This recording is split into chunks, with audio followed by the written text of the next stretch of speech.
Звычайна ў дзіцячай паліклініцы вельмі людна чуваць шум дзіцяці, каля акенцаў рэгістратуры абавязкова ёсць невялічкія чэргі. Зараз усё выглядае трохі іначай, амаль пустыя калідоры і патокі пацыентаў больш радзейшыя, а таксама ўваход толькі ў масцы.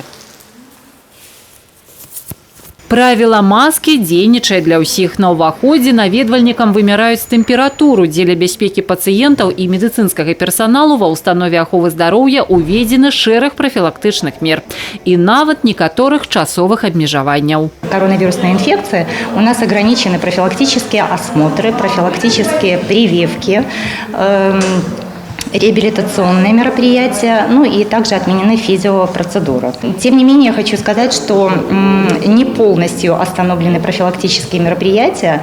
То есть дети, которые нуждаются в определенных плановых обследованиях, группы диспансерных больных.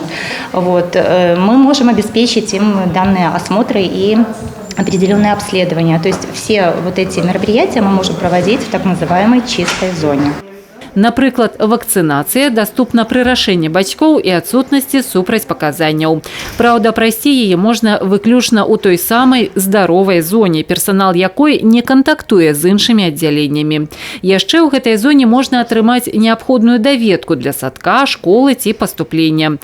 Алгарытм наступны. Замовіць даведку можна па тэлефоне. Урач выпісвае неабходны дакумент, медсястра заносіць на адмысловы пост, з якога даведку пераносяць у закрытую зону, куды і ўваходзяць бацькі з асобнага ўваходу з вуліцы, мінаючы небяспечныя аддзяленні.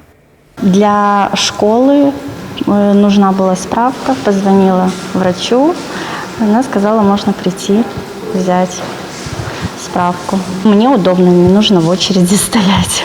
Для саміх урачоў з новаўвядзеннем мала што змянілася. Працуюць, як і звычайна. Але заўважаюць, што стала лягчэй бацькам. Ды і плыні тых, хто па запісу на прыём, і тых, хто проста за даведкай, размежаваліся. А для тых, хто выключна запытацца, можна атрымаць кансультацыю па тэлефоне.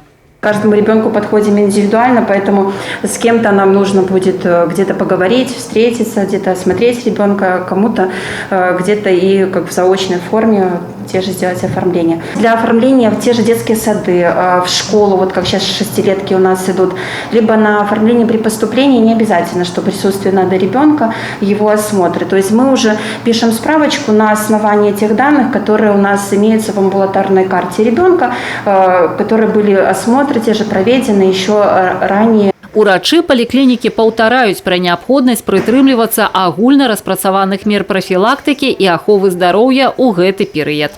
Пры першых прыкметах захворвання выклікаць доктара на дом. Магчымасць атрымаць дапамогу ў самой установе таксама ёсць. Тут падкрэсліваюць, што да звычайнага рэжыму работы паліклініка вернецца, калі эпідэміялагічная сітуацыя стабілізуецца.